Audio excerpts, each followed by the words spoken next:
자, 됐죠? 자, 그러면 두 번째. 자, 요렇게 해서 우리가 실제로 예측값을 우리가 구했으면 이 값하고 실제 값하고 비교해서 우리가 표를 만들어 주죠. 그게 정어분류표라 그랬어요. 그죠? 그래서 요 다음에 정어분류표로 검증해 주는 내용입니다. 자, 설명을 드릴게요. 자, 또. 자, 앞에는 이제 변수명이고요. 변수명을 해주면 나중에 이용하기가 편하게 하기 위해서 변수명을 해주는 겁니다. 그 다음에 pd.dataFrame이라는 게 있는데 요거는 우리 책에는 없는 내용이에요. 우리 책에는 없는 내용인데 보통 우리가 계속 아래서도 봐왔듯이 정어분류표를 만들어주는 게 편하겠죠. 그래서 어떻게 해주는지 보여드릴게요.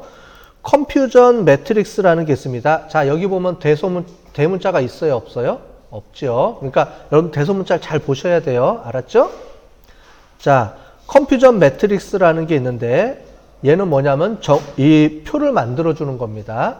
근데 이 표를 직접 만들어주는 게 아니고 표의 값만 줘요. 그러니까 우리가 그걸 이용해서 우리가 눈에 보기 좋게 표 형태로 만들어줘야 되죠. 자, 그렇게 해서 만들어주는 건데 일단 요거부터 설명을 드릴게요. 컨퓨전 매트릭스인데 자, 볼게요. y테스트 얘는 실제 값입니다. 우리가 봤죠? 아까 전에 여기 봤던 것처럼 y테스트는 실제 값이고요. true 값.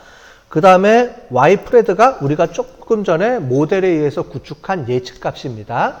자, 그래서 자, 얘가 왼쪽이고요. 얘가 오른쪽이죠. 자, 잘 보세요. 이게 무슨 의미가 있었냐면 우리가 지난번에 설명을 드렸을 거예요. R하고 파이썬하고 매트릭스가 바뀌어서 나온다고. 기억나세요? R하고 파이썬하고 매트릭스 구조가 바뀌어서 나온다고 설명했어요. R에서는 왼쪽이 이쪽이 프레딕션 예측값이고 요게 결과값인데 그죠? 파이썬은 반대로 나온다 그랬죠. 이렇게 반대로 왼쪽이 결과값이고 오른쪽 위에가 예측값이에요. 이게 왜 중요한지를 설명을 드렸죠. 왜냐하면 이 구조가 바뀌기 때문에 여러분들이 나중에 헷갈릴 수가 있다는 거예요. 그래서 잘 보시고 요게 왼쪽입니다. 그래서 어떻게 들어가는지 보여드릴게요. 자, 앞에 들어가는 게 왼쪽 값으로 들어갑니다.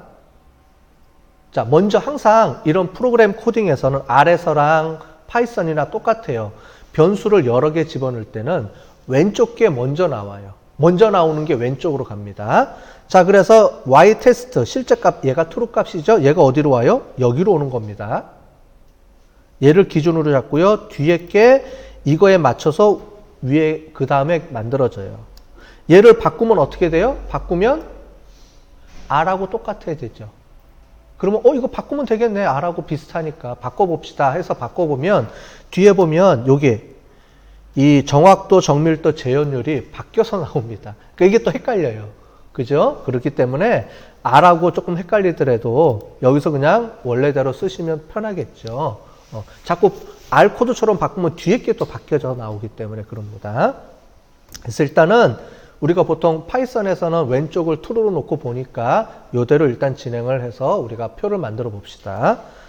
자, 그래서 하고요. 인덱스는 뭐냐면 요거부터 여기까지는 우리가 표를 만들기 위해서 쓴 거예요.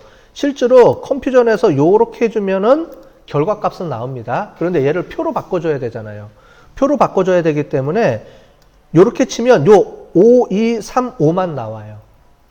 그러다 보니까 옆에 true인지 false인지 predict인지 아닌지를 보여줘야 되니까 요걸 쓰기 위해서 인덱스라고 하는 거는 보통 뭐냐면 행을 의미합니다. 그래서 여기에 true 0, true 1을 요렇게 제가 표시를 해준 거예요.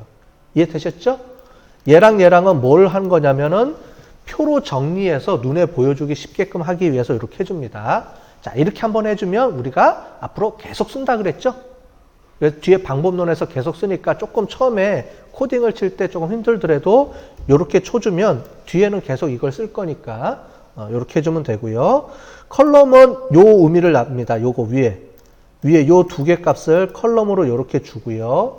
얘를 표 형태로 그림으로 이렇게 표로 이렇게 그려줘야 되니까 그거를 PD 데이터 프레임으로 해주면 데이터 프레임 형태로 해주면 이런 표가 예쁘게 그려지는 거예요. 요 순서는 의미는 알겠죠? 실제로는 요 값만 쓰면 보여집니다. 보여지는데 이게 true인지 false인지 predict인지 이게 잘 안 나오니까 그거를 우리가 그러니까 표현을 잘 해주기 위해서 밑에 거를 이용해서 이렇게 만들어 줍니다. 됐어요? 자, 요거 한번 쳐볼게요. 자, 요거는 다 쳤죠? 자, 그러면 이렇게 해서 치면은 요게 떴죠? 그래서 보시면 총 7개 중에 5개를 맞춘 거고요. 8개 중에 5개를 맞춘 거죠. 그죠? 정확도로 치면은, accuracy나. 그죠? 요거는 나중에 조금 있다가 다시 설명을 해 드릴게요. 그죠? 여러분들이 아마 이 부분이 제일 어려워할 거예요. 정확도, 재현율, 이게 좀 복잡한 내용들이 좀 있어서 얘는 조금 이따 다시 설명을 해 드릴게요. 자, 요렇게 일단 나왔고요. 그 다음에 클래시피케이션 레포트라는 게 있어요. 그죠? 얘를 똑같이 Y, 항상 왼쪽이 결과값입니다. 실제값, true 값이고요. 오른쪽이 예측값이에요. 이 값들을 집어넣고 클래시피케이션 리포트를 입력을 하면 이렇게 나옵니다. Precision, Recall, F1 스코어, 서포트 이런 값들이 나오는데 이거는 나중에 이걸 다 친 다음에 따로 제가 설명을 해드릴게요. 오늘 좀 복잡한 내용이 좀 들어가야 돼요. 왜냐하면 F1 스코어는 우리가 R 코드 할 때 안 배웠어요. 그죠? 그래서 F1 스코어라든가 Recall, Precision 이런 것도 안 배웠을 거예요. 그냥 우리가 지난번에 할 때는 정확도만 배웠죠. 어큐러시만 배웠죠.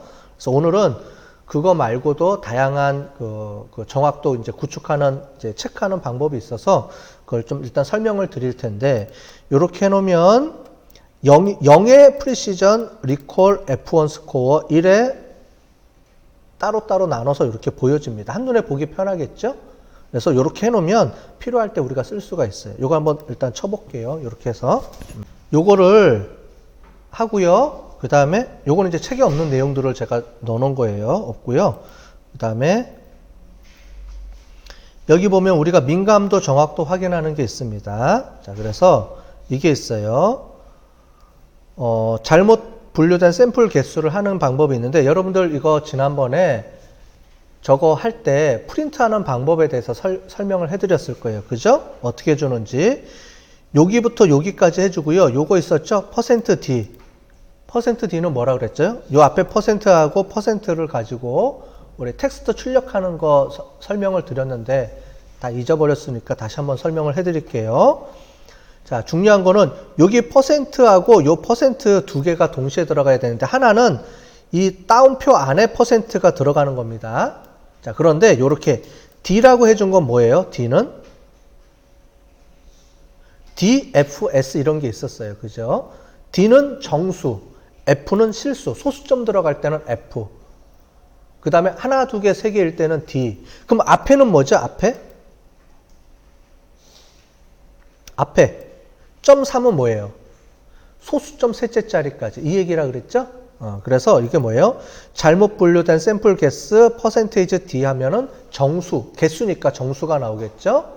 그래서 이렇게 쓴 겁니다. 정수는 소수점이 있어요, 없어요? 없죠. 정수는 소수점 자체가 없죠? 그러니까 점 이렇게 쓰면 안 되겠죠? 얘는 실수니까 소수점이 있는 거고. 그렇게 해서 이렇게 해주는데 잘 보세요. 얘는 뭐냐면 이 %D라는 말은 뭐냐면 이 뒤에 있는 요 값을 여기다가 집어넣으라는 표시죠. 자, 설명을 다시 드립니다. 자, 됐죠? 자, 이 % 뒤에 있는 게 요게 실제로 변수를 통해서 구한 값입니다. 수식이에요. 이 수식에 의해서 나온 값을 어디다 집어넣어요? 여기다 집어넣는 겁니다. 얘는 어떻게 돼요? % 뒤에 있는 요 값을 가지고 여기다가 집어넣는 거예요. 요 사이에다가. 됐어요?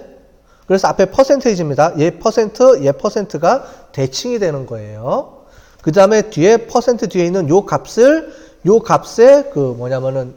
모양을 결정해 주는 거예요. F면 실수로, 소수점 몇째 자리까지 실수로 쓰니까 숫자니까 여기다가 소수점 셋째 자리까지 실수로 넣어주세요. 이런 얘기입니다. 값을.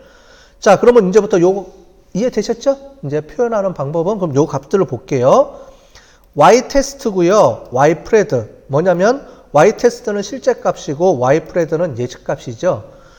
얘는 뭐겠어요? 느는 같은 건데 느낌표 느는 뭐겠어요? 나세음입니다. 여러분들 우리 자바나 이런 코딩할 때 다 배웠죠? 앞에? 그래서 낫은 뭐냐면 요게 느낌표예요. 그냥 막대기처럼 보이지만 느낌표입니다. 그래서 이렇게 해서 not spread 있는 거에 구한 다음에 그거에 썸이라는 거는 합계를 의미하겠죠. 그래서 해주니까 총 몇 개예요? 여기 보면은 2개, 3개가 되겠죠. 합치니까 총 몇 개가 떴어요? 총 5개가 나왔습니다. 이 얘기겠죠. 요거는 요렇게 해놓으면 그 다음부터는 수정 안 하고 그냥 얘는 그냥 계속 반복으로 돌릴 거예요. 지금 우리가 하는 작업들은 앞으로 하는 작업을 그냥 다 쳐놓은 겁니다. 이해를 하셨죠? 나중에는 이걸 치는 게 아니고 그냥 갖다가 그냥 붙여서 쓸 거예요. 계속. 카피해서 쓸 거니까 요걸 해주시면 되겠고. 자, 그 다음에 정확도가 있어요. 정확도는 어큐러시라고 하는 건데 요겁니다. 어큐러시 스코어. 얘를 쓰는 거고요. 그 다음에 정밀도는 프리시전 스코어. 영어로 이렇게 돼 있는데 나중에 제가 영어랑 매칭하는 방법을 조금 이따 설명을 드릴게요. 자, 재현율은 리콜 스코어예요. 되셨죠? 요런 게 좀 처음 듣죠, 지금? 그죠? 우리 R 할 때는 안 배웠는데 제가 설명을 드릴게요. 자, 그리고 요거는 프리시전 스코어는 Y2로 Y 테스트, Y 프레드, Y 프레드 이렇게 돼 있죠? 이렇게 쓰는 거랑 이렇게 쓰는 거랑 똑같습니다. 방법, 무슨 얘기냐면 상관없어요. 상관없다는 말입니다. 됐죠? 원래는 이렇게 써줘야 되는 건데 앞에가 true 값이고 뒤에가 예측 값이기 때문에 이렇게 표현을 해주거나 이렇게 쓰거나 상관없습니다. 같은 말이니까. 그래서 제가 표현법을 이렇게 써놓은 거예요. 우리 책에 있는 거를 갖다가 쓴 거니까 귀찮으면 이거 안 써줘도 돼요. 그냥 이렇게 써줘도 되는데 이거 복사해서 쓸 거니까 그냥 알아서 이렇게 써주시면 돼요. 그래서 요것만 바꿔주면 되죠. 요것만 바꿔주는 거예요. 이제 하나 쳐놓고 요것만 어큐러시 스코어, 프리시전 스코어 요것만 바꿔주면 되겠죠? 그죠? 요거 하고. 자, 요렇게 해서 한번 쳐봅시다.